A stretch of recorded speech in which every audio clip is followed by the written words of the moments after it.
professor, seja bem-vindo, seja bem-vinda a mais uma resolução de exercício.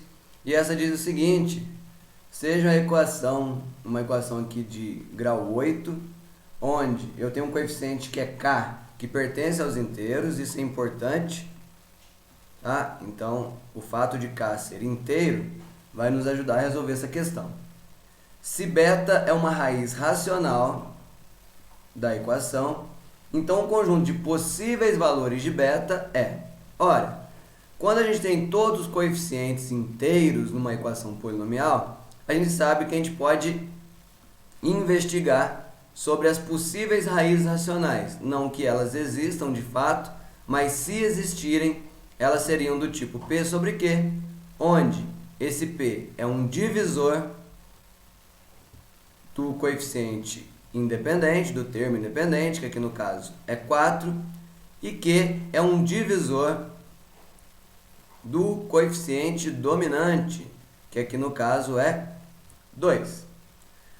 Portanto, se eu escrevo que beta é igual a P sobre Q, eu vou fazer todas as combinações possíveis aqui para esses valores, né? Onde P pertence ao conjunto que tem mais ou menos 1, mais ou menos 2 e mais ou menos 4, e Q pertence ao conjunto que tem mais ou menos 1, mais ou menos 2. Então, todas as possibilidades que eu tenho para beta, possíveis valores para beta são o seguinte. Vamos lá. P sobre Q. Então, mais ou menos 1 sobre mais ou menos 1. Isso vai variar apenas o sinal. Vai dar ou mais 1 ou menos 1. Se eu pego mais ou menos 1 e divido por mais ou menos 2, ou vai dar mais meio ou vai dar menos meio. Então, mais ou menos meio. Se eu pego 2 e divido por mais ou menos 1, vai dar mais ou menos 2. Se eu pego 2, divido, mais ou menos 2, e divido por mais ou menos 2, vai dar mais ou menos 1, que eu já coloquei aqui. Se eu pego mais ou menos 4, divido por mais ou menos 1, vai dar mais ou menos 4.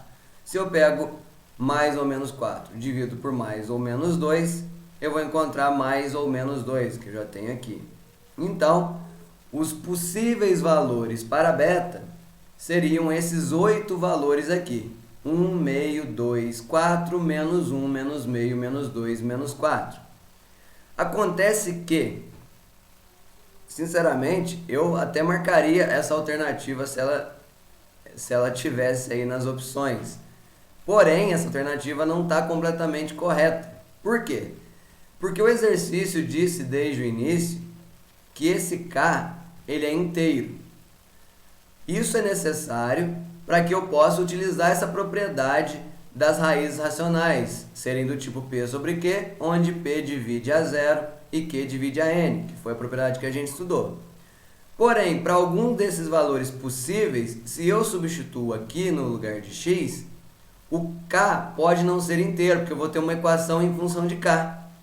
Então, vamos pensar o seguinte: se eu coloco mais ou menos 1, aqui eu vou ter um número inteiro, aqui eu vou ter um número inteiro, um número inteiro, aqui eu tenho um número inteiro. Quando eu passo tudo para o lado direito, eu vou ter mais ou menos k igual a um número inteiro.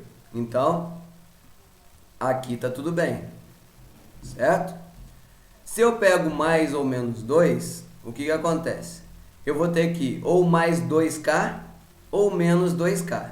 Quando eu passar esses números todos para o lado direito, na hora que eu passar o 2 ou menos 2 dividindo, eu preciso ter fatores 2 para cancelar lá em cima. Aqui eu tenho o fator 2, aqui eu tenho o fator 2, aqui o fator 2 vai aparecer justamente porque eu vou estar substituindo por 2 esse x, e aqui eu tenho o fator 2. Então, ok, eu vou conseguir dividir por 2 e meu k vai ser inteiro. Então, aqui está tudo bem. Se eu utilizo mais ou menos 4, vai estar 4k ou menos 4k. Quando eu passar todos os números para o lado direito, eu vou ter que passar dividindo por 4 ou menos 4. Então eu preciso ter fator 4 em todas as parcelas para poder simplificar. E de fato eu tenho. Aqui eu tenho um fator 4. Aqui eu vou ter o fator 4, porque x vai ser substituído por 4. Aqui também e aqui também, porque x vai ser substituído por 4. Portanto, eu vou conseguir dividir. K vai ser um valor inteiro. Então, tudo bem, tudo bem, tudo bem. Agora, vejam só. Se eu substituo K por mais ou menos meio, K não, né? X. Eu vou ter 1 sobre 2 a oitava mais 7 vezes 1 sobre 2 a quinta menos 2 vezes 1 sobre 2 ao quadrado menos K vezes meio mais 4 igual a zero.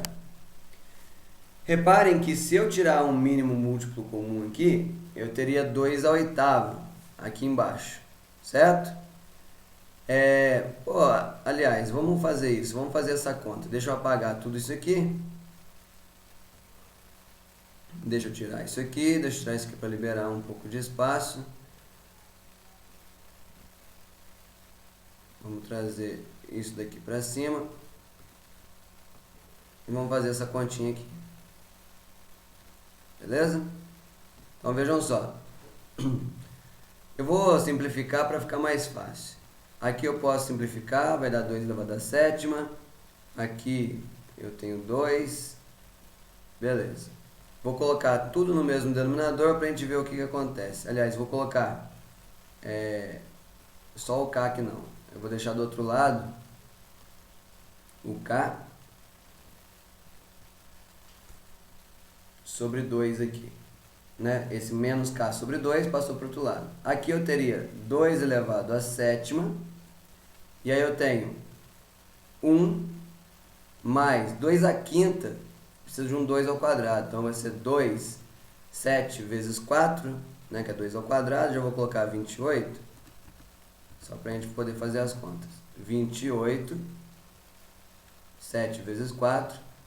Aqui eu vou ter menos. Eu tenho 2 à sexta, vou ter 64. E vou ter mais 4 vezes 2 à sétima. Vai ser 4 vezes 2 à sétima. Vai ser 2 à nona, que é 512. Que 2 à décima é 1024. Beleza. Então, fazendo as continhas aqui, eu tenho 512 menos 64, 12 vai dar 52, vai dar 448. 448 mais 29, 448 mais 29, se eu não estou errando nenhuma conta, vai dar 477. Então eu tenho 477 vezes 2, que é desse K aqui, sobre 2 elevado a sétima. É igual a K. Vejam só, aqui não tem fator 2, porque não é um número par. Então a única coisa que eu vou conseguir simplificar é o 2 com esse 2 a 7 vai ficar 2 a sexta. Ou seja, K não vai ficar inteiro quando eu substituo por meio. Portanto, essa resposta aqui, embora a princípio possível, não vai ser possível por conta das condições do exercício. O menos meio vai acontecer a mesma coisa, tá? Só vai trocar sinal. Beleza, gente?